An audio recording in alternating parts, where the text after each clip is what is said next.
It's Thursday, so you know what that means. Our guy Eric Henry of Horns 247 always comes through and chop it up with us. As always, E, we appreciate you taking the time to get up this morning. But I want to get into the conversation. First off, let's talk about the NFL draft. Texas gets 6 guys drafted, more getting in on the free agent contracts and getting an opportunity to play. Good haul for the Texas Longhorns.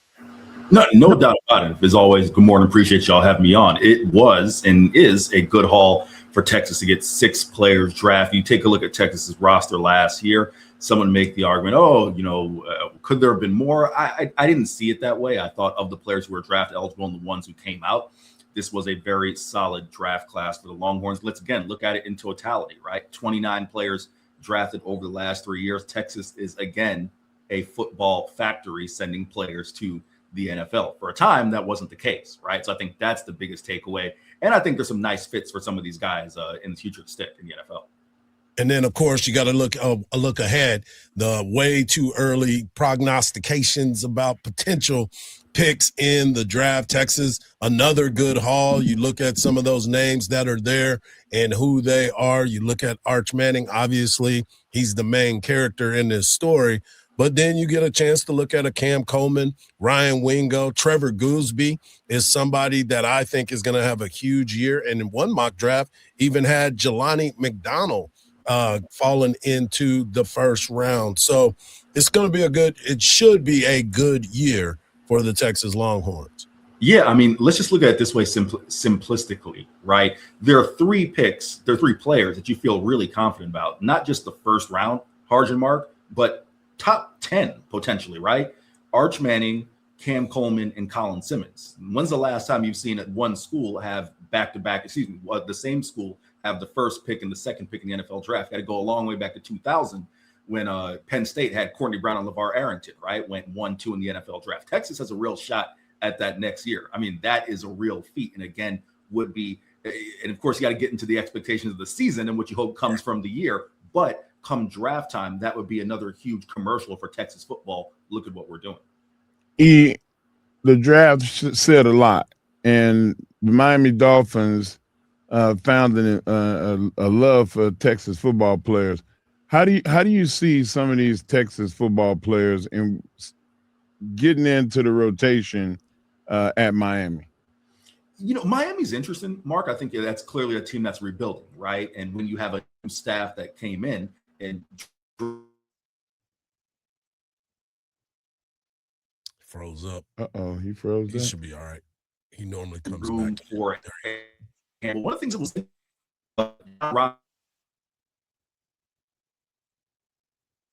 we'll see. What?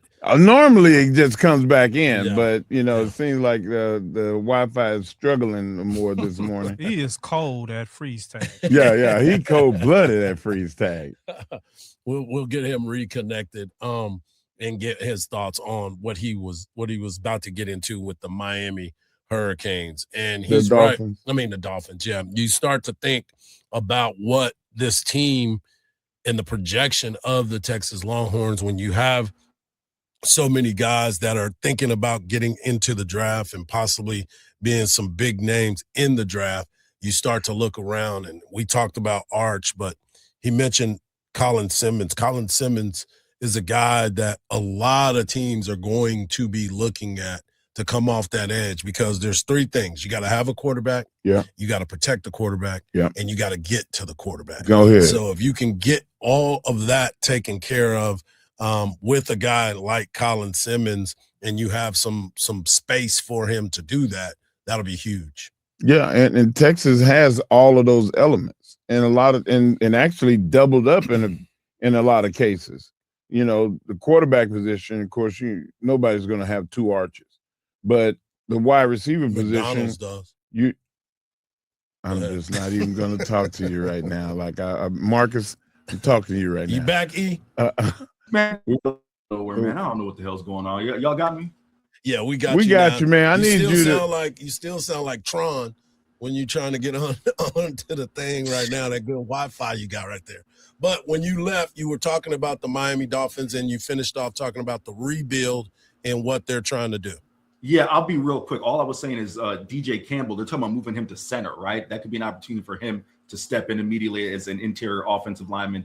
Michael Taft definitely would have an opportunity to make an impact on special teams. And Trey Moore, because of the versatility he had being a linebacker and edge, I think those are all guys who will step in and see some snaps this year in some form or fashion. I love it. I love it. We're talking to Eric Henry of Horns 247. You can follow him at 247. You talked about the expectations coming into the season and how people are looking at it. You wrote an article about the University of Texas and their projections. Is it championship or bust? And I'm one of those guys that have said it. I've been on here. I was like, they have all the elements to be a championship team. All I need you to do is get to the championship game. I'm not saying you got to win it, but if we're here, you might as well win it. So take us behind what you think the elements of success are for the University of Texas. Yeah, and Harj, I agree with you, but the thing, and the article kind of, was a little bit controversial on the site, was here's the thing. It's not just wins and losses and kind of the elements at play as far as players. You guys both were professional athletes. When money starts being involved in the sport, then expectations come, right? Yep. If you are an NFL team, an NBA team, and you sign a bunch of free agents, big money free agents, and the season falls flat and you don't reach the conference finals or the finals or the Super Bowl, that season is viewed as a disappointment. And for some reason, when you apply that to college athletics, I think some are still a little resistant to that understanding. So I do believe it is championship game or bust, reaching the game or bust for Texas to have had a successful season, primarily because of the financial investment that has been laid into this football team. And I gave the example, I think this is what ruffled some feathers. I gave the analogy to James Franklin last year at Penn State, right? Now, obviously he was fired when Penn State started 3-3. I want to make this clear, as I wrote in the article. I'm not saying that Steve Sarkisian should or will be fired if they don't reach the CFP title game. However, the reason James Franklin was fired wasn't just 3-3. It's because he asked for the world in terms of resources. Make sure we keep our players out of the NFL draft. Let's make sure we have the NIL. And then when those results don't match that ask, then the expectations feel that they're not met, right? The same thing here. You cannot tell me that when you keep Trevor Gooseby out of the NFL draft. You go get Cam Coleman, the top pass catcher in the transfer portal. You make some of the additions that you've made. That the expectation, return on investment, guys, is we expect to at least play for a national title, not be in the semifinal, the same place we were 2 years ago, 2 seasons, 2 out of the last 3 years. So that's the reason why I think that is the expectation for Texas football. Last thing I'll say, guys, Bobby Bowden, right? It might be a dated example, but Bobby Bowden had 6 top 4 finishes from the late 80s to 1992, right, before he won his first national title. In today's college football, that doesn't necessarily get you fired, but that says, hey, when are you going to win the big one, right? It's not just, oh, man, we had a great season, we'll get him next year. It's just the way today's college football is.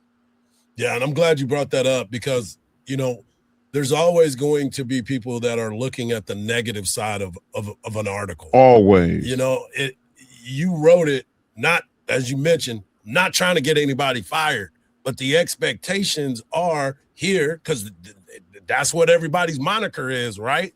Can't be entrusted to the timid or the weak. So the expectations is championships. And so that's why I thought it was great.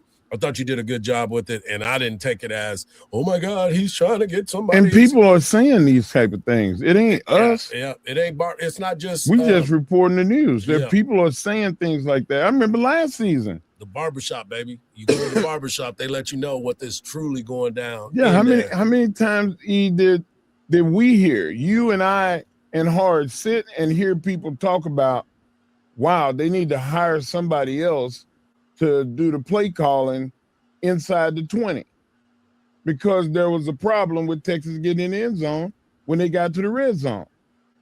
There's always criticism. And Coach Sark knows that there's criticism coming. Yeah. That they expect them to score 45, 50 points a game. And when they score 27 and win, oh, that's not going to be good enough. You only won by 10. Yeah. It's coming. Watch. Yeah. E, before we let you go, man, I wanted to ask you this. Texas basketball, they continue to make some moves. Now they're made everything official now. that with the release of all the people that are here on the 40, are there going to be any other moves or any news that we should be looking for? Yeah, listen, I would still keep an eye out for another big possibly to be added. Remember, the window that passed was just to enter into the transfer portal. You can still sign players after that window. You don't see it as much in basketball as you do in football, right? When you see some late additions, but they still could add a big. But I do think right now, the roster may very well be set. They could roll with John Clark, the redshirt freshman, as that first big off the bench. But if there's another move to be made, that's where I'd look at either to another veteran big or maybe a stretch four type who can also add 3-point shooting. All right. And last thing, I got to get your thoughts on this. Sorsby, the situation at Texas Tech. It's a difficult conversation, but it's a real conversation, especially in the world that we live in right now. Hard. It's one that it's so hard to wrap up in 30 seconds or less. So I'll give you a couple bullet points, right? So one, of course, it's you cannot break the rule, right? Just like it's hard. It was on every sign in the locker room, in the clubhouse. You can't bet on baseball, right? You can't break the rule. With that being said, let's not act like this isn't a different time. I'm not trying to build an excuse for kids, but if you're a 22-year-old college football player, Jamark, you've lived with DraftKings from the time you were 10 years old, right? Like it was like back in the day, when you had to make bets with your boys, and no, you've lived with a gambling app at your hand. It's clear Brendan Sorsby has a gambling addiction, and gambling is no different than alcohol or any type of drug in my mind. Feel free to disagree if you want, but we can't. There are actual studies that have shown that, young men, 15, 16, 17 through 23, 24 years old, are struggling with gambling addiction because they have the apps at their hand, right?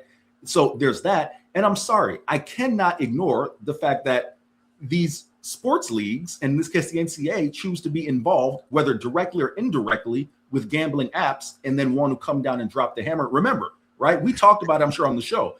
The NCAA initially passed they did that said that college athletes can bet on professional sports, not NCAA sports. And they came back and said, hey, wait a minute, we're getting so much blowback from the coaches. Let's reverse this. But even they thought it might be a good idea to allow these kids who now have NIL and now have money to bet on pro sports, right? So that doesn't sit right with me, but it's a much larger discussion, and it's not as simplistic as some people I think are making it.